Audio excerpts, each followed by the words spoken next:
Hey, Derek here, and in this lesson I am going to show you how to configure Yoast SEO for WordPress to avoid any potential duplicate content penalties. Now, I'm not going to get into all the different things that Yoast does. This is a real quick, here's the things you need to click off to make sure you're not getting nailed for duplicate content, all right? So, if you don't already have Yoast installed, hey, no problem. Head over to the plugins directory, click on Add New, search for Yoast, Y-O-A-S-T, and then install it. Once it's installed and activated, over here you will see in your side menu SEO. Okay, so let's jump into the parts that really matter for duplicate content. Okay, the very first place we need to go is to titles and meta.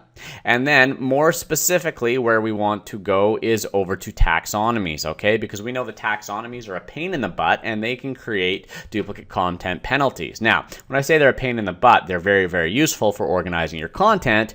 But if you're not paying attention, they're quietly creating duplicate content while you're not looking, which Google's not a big fan of. So what we want to do here is we want to make sure these are set up properly as to not create duplicate content. Now, the way I have my site set up is all my content is organized into categories, okay? And all of my posts have excerpts. So on any category page that a post is in, you're never going to have the full content displayed. You're going to have an excerpt that then links off to the full archive or the full article or the full post, okay? And because I've used the categories to structure the content across my website, I'm going to leave that open for Google to index and follow, and that's okay. Okay, that's a good thing.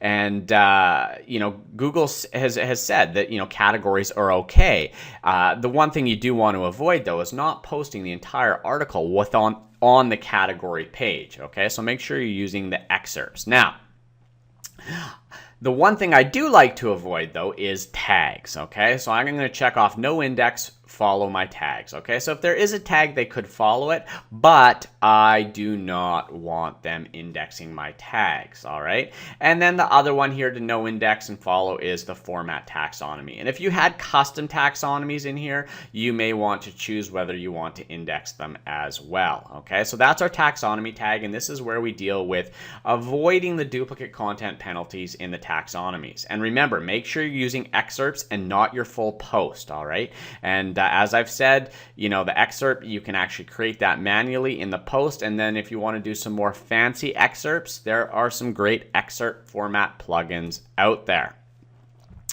Okay, the next thing that I want to do here is over on the other tag. Now, if you're the only author on your website, you do not need an author archive. And right now I'm the only author on my website, so I'm just going to disable that author archive, all right? Because an author archive is an archive of by author of everybody who's written on your site and what they've written, and that can create duplicate content. So I don't want it. Boom, gone. Now, if I had multiple different authors on my website and that wasn't the taxonomy that I wanted to organize stuff by, I would mark it as no index and follow. And the same goes for date archives, all right? I am not archiving by date. It's not an issue for me. So I'm going to disable the date-based archives.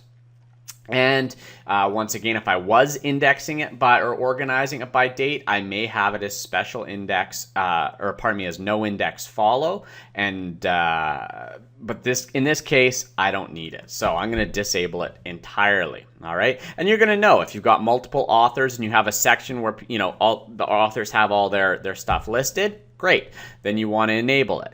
If you're organizing by date, okay, and maybe you have a widget where people can browse content by date, stuff like that, so you're using date-based archives, great, enable it. But if you're not, just disable them, get them out of the way, and then they're a non-issue.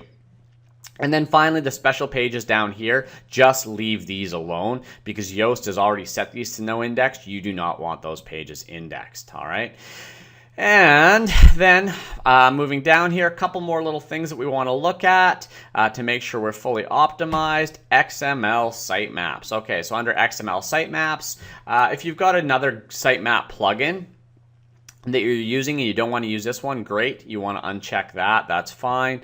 And the one thing I like to do here in my sitemap is I'm going to exclude taxonomies that I have that I'm not really using, okay? So for example, tags and format, I don't want those because I'm not using those taxonomies. But I am using categories, so I'm going to leave that. All right, if you are using tags, then you may want to make sure that that is unchecked so that they can spider it.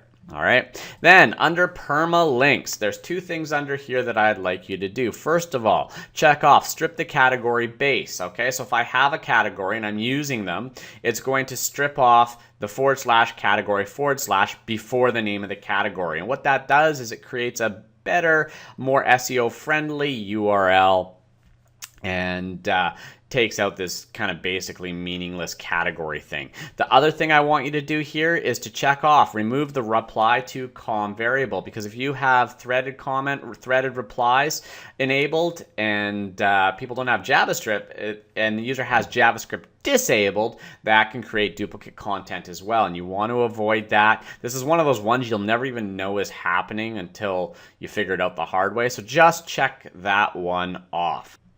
So if you check off all those steps, your website is going to be configured in such a way that duplicate content is not going to be an issue. Combine that with using excerpts properly rather than having your full post displayed on your categories and tags page, and duplicate content is not going to be an issue for you. So there you go. Yoast, real powerful plugin, and you can get lots more training on all the other functions of it just by going through their help section. Lots of good stuff there. Love this plugin. Use it on every site I build. So hope you learned something, and happy WordPressing.